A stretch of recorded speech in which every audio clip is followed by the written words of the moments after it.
Good morning. Thank you for joining me today.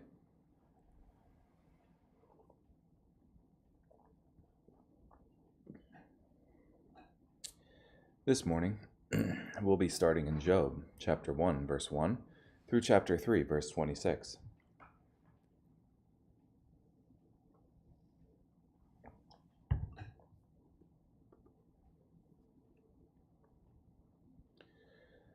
There was a man in the land of Uz, whose name was Job, and that man was pure and upright, one who feared God and turned away from evil. 7 sons and 3 daughters were born to him. His possessions included 7,000 sheep, 3,000 camels, 500 yoke of oxen, and 500 female donkeys. In addition, he had a very great household. Thus he was the greatest of all the people in the east. Now his sons used to go and hold a feast in the house of each one in turn, and they would send and invite their 3 sisters to eat and to drink with them. When the days of their feasting were finished, Job would send for them and sanctify them. He would get up early in the morning and offer burnt offerings according to the number of them all. For Job thought, "Perhaps my children have sinned and cursed God in their hearts." This was Job's customary practice. Now the day came when the sons of God came to present themselves before the Lord, and Satan also arrived among them. The Lord said to Satan, "Where have you come from?" And Satan answered the Lord, "From roving about on the earth, and from walking back and forth across it." So the Lord said to Satan, "Have you considered my servant Job? There is no one like him on the earth, a pure and upright man, one who fears God and turns away from evil." Then Satan answered the Lord, "Is it for nothing that Job fears God? Have you not made a hedge around him and his household, and all that he has on every side? You have blessed the work of his hands, and his livestock have increased in the land. But extend your hand and strike everything he has, and he will no doubt curse you to your face." So the Lord said to Satan, "All right then, everything he has is in your power. Only do not extend your hand against the man himself." So Satan went out from the presence of the Lord. Now the day came when Job's sons and daughters were eating and drinking wine in their oldest brother's house. And a messenger came to Job, saying, "The oxen were plowing, and the donkeys were grazing beside them, and the Sabaeans swooped down and carried them all away, and they killed the servants with the sword, and only I alone, escaped to tell you." While this one was still speaking, another messenger arrived and said, "The fire of God has fallen from heaven, and has burned up the sheep and the servants. It has consumed them, and only I alone, escaped to tell you." While this was still speaking, another messenger arrived and said, "The Chaldeans formed 3 bands and made a raid on the camels and carried them all away, and they killed the servants with the sword, and only I alone, escaped to tell you." While this one was still speaking, another messenger arrived and said, "Your sons and your daughters were eating and drinking wine in their oldest brother's house, and suddenly a great wind swept across the wilderness and struck the 4 corners of the house, and it fell on the young people, and they died, and only I alone, escaped to tell you." Then Job got up and tore his robe. He shaved his head, and then he threw himself down with his face to the ground. He said, "Naked I came from my mother's womb, and naked I will return there. The Lord gives, and the Lord takes away. May the name of the Lord be blessed." In all this, Job did not sin, nor did he charge God with moral impropriety. Again, the day came when the sons of God came to present themselves before the Lord, and Satan also arrived among them to present himself before the Lord. And the Lord said to Satan, "Where do you come from?" So Satan answered the Lord, "From roving about on the earth, and from walking back and forth across it." Then the Lord said to Satan, "Have you considered my servant Job? For there is no one like him on the earth, a pure and upright man, one who fears God and turns away from evil, and he still holds firmly to his integrity, so that you stirred me up to destroy him without reason." But Satan answered the Lord, "Skin for skin. Indeed, a man will give up all that he has to save his life. But extend your hand and strike his bone and his flesh, and he will no doubt curse you to your face." So the Lord said to Satan, "All right, he is in your power. Only preserve his life." So Satan went out from the presence of the Lord, and he afflicted Job with a malignant ulcer from the sole of his feet to the top of his head. Job took a shard of broken pottery to scrape himself with while he was sitting among the ashes. Then his wife said to him, "Are you still holding firmly to your integrity? Curse God and die." But he replied, You're talking like one of the godless women would do. Should we receive what is good from God, and not also receive what is evil? In all this, Job did not sin by what he said. When Job's 3 friends heard about all this calamity that had happened to him, each of them came from his own country. Eliphaz the Temanite, Bildad the Shuhite, and Zophar the Naamathite. They met together to come to show sympathy for him and to console him. But when they gazed intently from a distance, but did not recognize him, they began to weep loudly. Each of them tore his robes, and they threw dust into the air over their heads. Then they sat down with him on the ground for 7 days and 7 nights. Yet no one spoke a word to him, for they saw that his pain was very great. After this, Job opened his mouth and cursed the day that he was born. Job spoke up and said, "Let the day on which I was born perish, and the night that said, a man has been conceived. That day let it be darkness. Let not God on high regard it, nor let light shine on it. Let darkness in the deepest shadow claim it. Let a cloud settle on it. Let whatever blackens the day terrify it. That night let darkness seize it. Let it not be included among the days of the years. Let it not enter among the number of the months. Indeed, let that night be barren. Let no shout of joy penetrate it. Let those who curse the day curse it, those who are prepared to rouse Leviathan. Let its morning stars be darkened. Let it wail for daylight, but find none. Nor let it see the first rays of dawn, because it did not shut the doors of my mother's womb on me, nor did it hide trouble from my eyes. Why did I not die at birth, and why did I not expire as I came out of the womb? Why did the knees welcome me, and why were there 2 breasts that I might nurse at them? For now I would be lying down and would be quiet. I would be asleep and then at peace, with kings and counselors of the earth who built for themselves places now desolate, or with princes who possessed gold, who filled their palaces with silver. Or why was I not buried like a stillborn infant, like infants who have never seen the light? There the wicked cease from turmoil, and there the weary are at rest. There the prisoners relax together, they do not hear the voice of the oppressor. Small and great are there, and the slave is free from his master. Why does God give light to one who is in misery, and life to those whose soul is bitter, to those who wait for death that does not come, and search for it more than for hidden treasure, who rejoice even to jubilation, and are exultant when they find the grave? Why is light given to a man whose way is hidden, and whom God has hedged in? For my sighing comes in place of my food, and my groanings flow forth like water. For the very thing I dreaded has happened to me, and what I feared has come upon me. I have no ease. I have no quietness. I cannot rest. Turmoil has come upon me.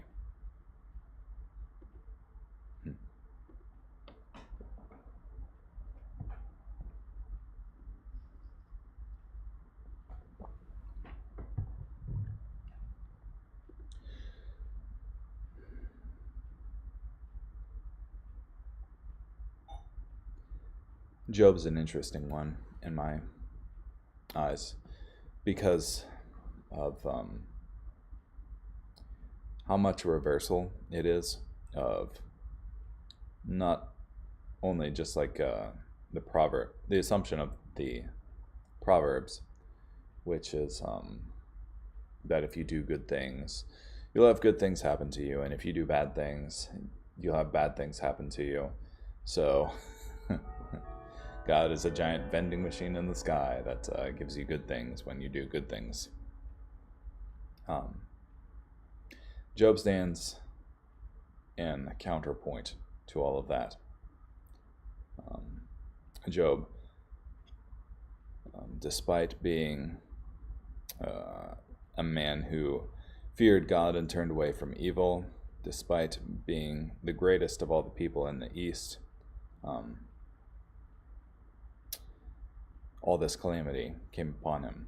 His wealth was lost in a day, and his sons and daughters lost in a day, and his health lost in another day. And despite the first losses, Job didn't curse God, but after the second round of losses, that is his health, he enters into this monologue, essentially saying, Why are we still here just to suffer?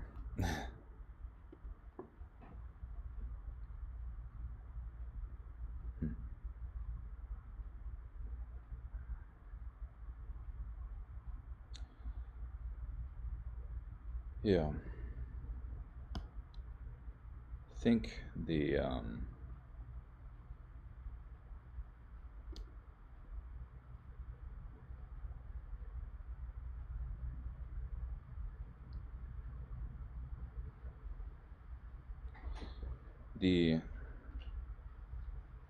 word for bad, that is, shall we accept good from the Lord and not evil.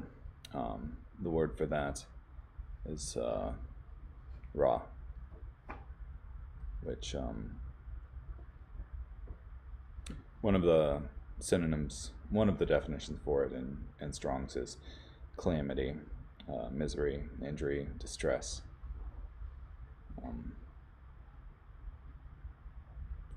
So I consider it similar to the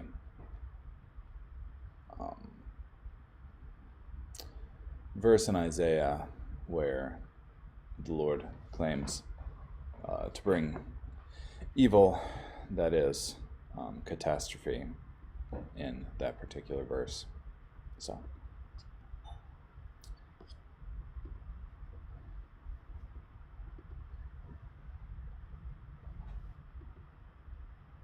yeah. Okay, I guess carrying on. 1 Corinthians chapter 14, verses 1 through 17. Pursue love and be eager for the spiritual gifts, especially that you may prophesy. For the one speaking in a tongue does not speak to people but to God, for no one understands. He is speaking mysteries by the Spirit. But the one who prophesies speaks to people for their strengthening, encouragement, and consolation. The one who speaks in a tongue builds himself up, but the one who prophesies builds up the church. I wish you all spoke in tongues, but even more that you would prophesy. The one who prophesies is greater than the one who speaks in tongues, unless he interprets, so that the church may be strengthened. Now, brothers and sisters, if I come to you speaking in tongues, how will I help you unless I speak to you with a revelation, or with knowledge, or prophecy, or teaching? It is similar for lifeless things that make a sound, like a flute or harp. Unless they make a distinction in the notes, how can what is played on the flute or harp be understood? If, for example, the trumpet makes an unclear sound, who will get ready for battle? It is the same for you. If you do not speak clearly with your tongue, how will anyone know what is being said? For you will be speaking into the air. There are probably many kinds of languages in the world, and none is without meaning. If then I do not know the meaning of the language, I will be a foreigner to the speaker, and the speaker a foreigner to me. It is the same with you. Since you are eager for manifestations of the Spirit, seek to abound in order to strengthen the church. So then, one who speaks in a tongue should pray that he may interpret. If I pray in a tongue, my spirit prays, but my mind is unproductive. What should I do? I will pray with my spirit, but I will also pray with my mind. I will sing praises with my spirit, but I will also sing praises with my mind. Otherwise, if you are praising God with your spirit, how can someone without the gift say amen to your thanksgiving, since he does not know what you are saying? For you are certainly giving thanks well, but the other person is not strengthened.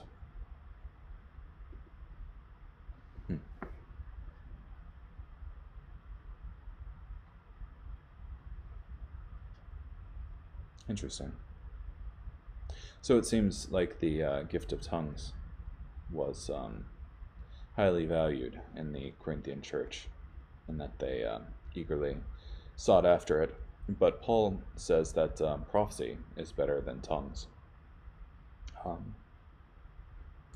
and that interpretation of tongues is necessary for anybody else to get any sort of benefit out of the tongues.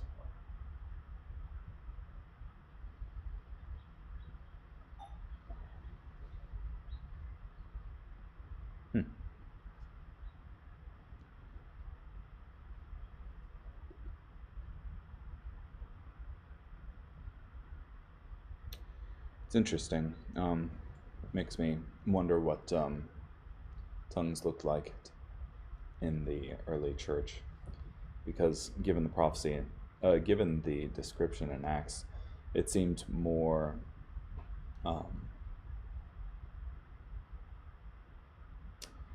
coherent than perhaps the one in 1 Corinthians 14 here. That each person, despite witnessing the acts of the speaking of tongues, heard them speaking in their own language, in their own native language. But even then, you had Peter interpreting what was going on for people. So, yeah. Psalm 37, verses 12 through 29. Evil men plot against the godly and viciously attack them. The Lord laughs in disgust at them, for he knows that their day is coming. Evil men draw their swords and prepare their bows to bring down the oppressed and needy and to slaughter those who are godly. Their swords will pierce their own hearts, and their bows will be broken. The little bit that a godly man owns is better than the wealth of many evil men, for evil men will lose their power, but the Lord sustains the godly. The Lord watches over the innocent day by day, and they possess a permanent inheritance. They will not be ashamed when hard times come. When famine comes, they will have enough to eat, but evil men will die. The Lord's enemies will be incinerated. They will go up in smoke. Evil men borrow, but do not repay their debt, but the godly shows compassion and are generous. Surely those favored by the Lord will possess the land, but those rejected by him will be wiped out. The Lord grants success to the one whose behavior he finds commendable. Even if he trips, he will not fall headlong, for the Lord holds his hand. I was once young, now I am old. I have never seen a godly man abandoned, or his children forced to search for food. All day long he has shown compassion and lends to others, and his children are blessed. Turn away from evil, do what is right, then you will enjoy lasting security. For the Lord promotes justice, and never abandons his faithful followers. They are permanently secure, but the children of evil men are wiped out. The godly will possess the land, and will dwell in it permanently.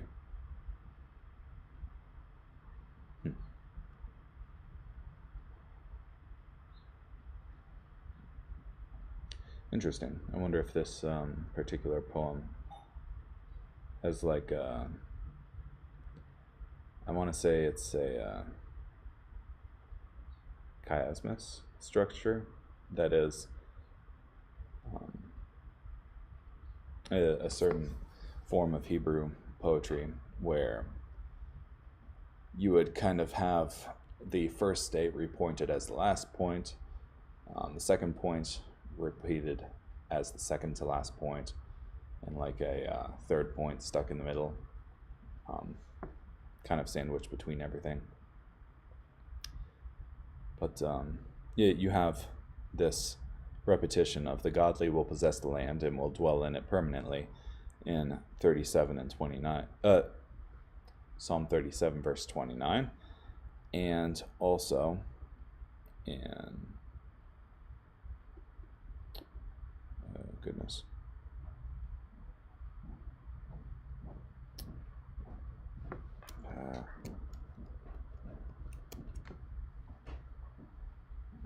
And 37:11, the oppressed will possess the land and enjoy great prosperity.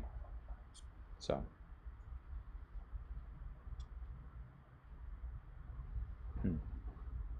oh, but this is pretty long here, so maybe it's just a continual theme throughout. Maybe not. I'd have to look more into it. Carrying on. Proverbs chapter 21, verses 25 and 26. What the sluggard desires will kill him, for his hands refuse to work. All day long he craves greedily, but the righteous gives and does not hold back. Yeah. What the sluggard desires will kill him. That is, sit around and do nothing.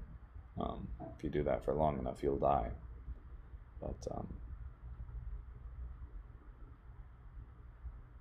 so,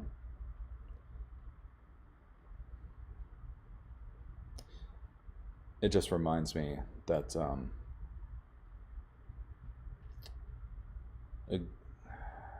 one of the common assertions against God is like, oh, if God were good, then people would get what they want, kind of thing, like like uh, they want a heavenly grandfather rather than a heavenly father, as C.S. Lewis put it. But if everyone were given what they want,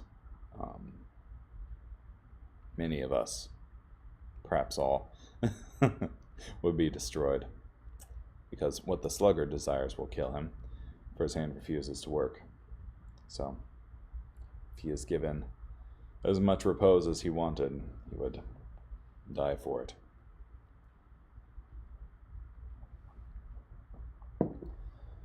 Okay, well, thank you for joining me today. I hope you have a great day. Bye.